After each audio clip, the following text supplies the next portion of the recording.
Only exist in the dark of my room. I can't ignore you. Do anything for you, lady. I do adore you. Just a reminder, you could be fat and hot. It's time for another installment of things that are acceptable for thins to do, but not fat people. These are all things that you mentioned in the comment section.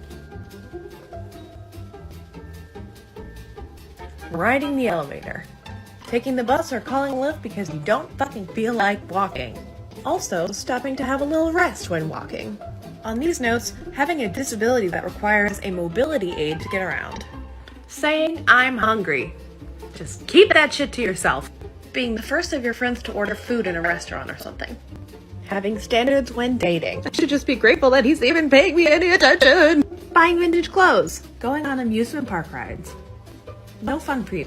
Not allowed. Talking openly and publicly about wanting to be pregnant. Frankly, I feel like I could make 10 of these videos.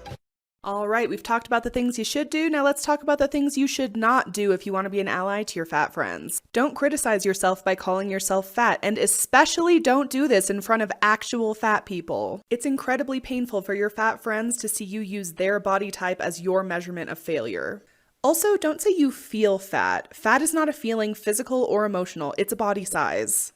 What people often mean when they say they feel fat is that they feel full or uncomfortable or they're having a hard body image day. Please just say what you really mean. Here's the controversial one. Don't post pictures of you posing yourself into a position that gives you like 2 rolls with a caption about how you understand fat phobia when we know you are thin. Unless you're denied access to health insurance, life insurance, medical care, jobs, travel, clothing, and more, our struggles are not the same. Hi, I'm not asking you to follow me, but if you think you're following me, please double check because some of my followers have noticed that they aren't following me anymore and they don't know why. So if you think you're following me, please double check. And if you're not following me, I'm a fat girl who makes things. I sometimes tell stories about my life and every once in a while I go on a devastatingly funny and poignant rant about being fat. So do with that information what you will.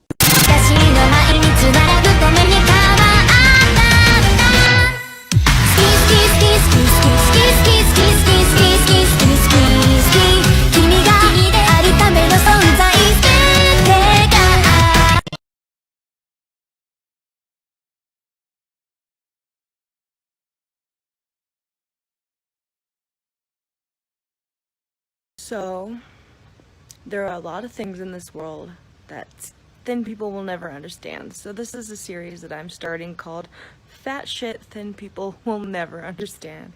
And to start this series off, here's something that my older sister does that seems very fat phobic. Enjoy. My sister's house, you see these goddamn chairs? I cannot fit in a single goddamn one of them. You see this bench? This is where I sit. It holds me. Some more of these goddamn chairs, okay? Okay? You see that plastic, thick, long chair that's wide? Yeah, my mom and I brought those here because she refused to buy bigger chairs for us. Because we don't fucking fit in these chairs. And she thinks we can. I'm gonna give you a little sample. Alright? The chair, alright?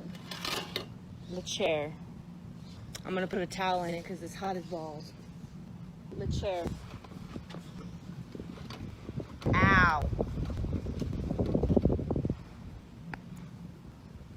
Yeah, this hurts really bad. Like really, this hurts so bad. Yeah, my sister goes, see, you can sit in it. Can I sit in it comfortably? No. It's just the flat out refusal to buy wider chairs. Or, you know, maybe chairs without arms. Because you see this? This hurts. It's just some bullshit that she'll never understand because she's been thin her entire life. Oh! Ay, sheesh,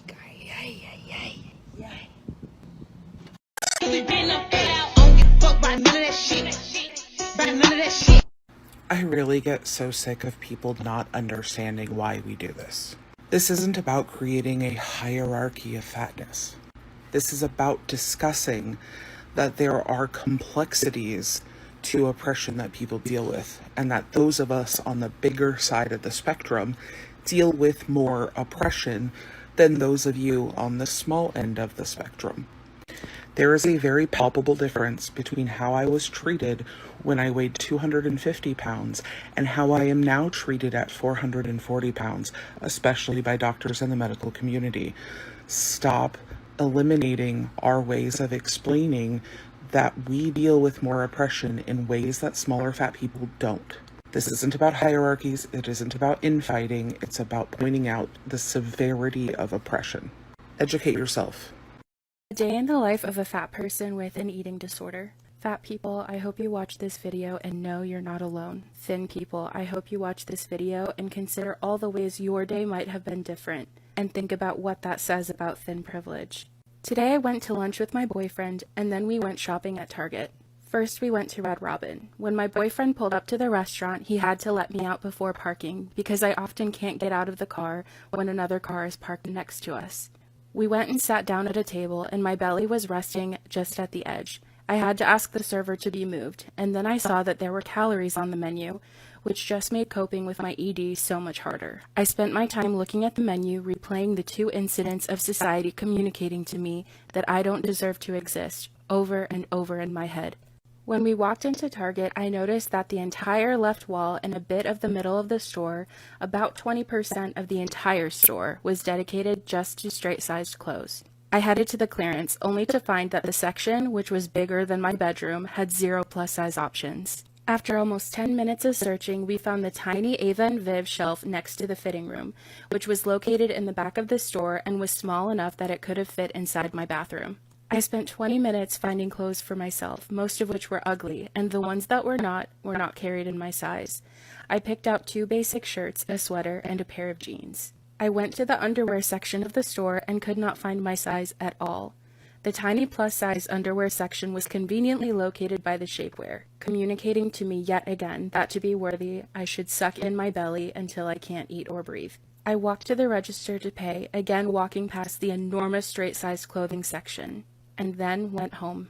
I was so exhausted, and I tried to relax by scrolling through TikTok, only to be confronted with videos by thin people body checking and reassuring themselves that they don't look like me, and labeling it body positivity. They justify this behavior with their eating disorders, which I also have, and which is severely impacted by their words and their actions. Trying on clothes and eating at a restaurant is difficult for anybody with an eating disorder, but it was made much more difficult by encountering messages over and over that my presence was not wanted, that in order to be deserving of existence, I should engage in disordered behaviors that are seen as a problem and an illness for thin people, but are a prescription for fat people. The phrase thin privilege does not mean that thin people don't have their struggles or that their insecurities are not valid. It means that universally difficult struggles for people with eating disorders are also a battle for fat people to even exist.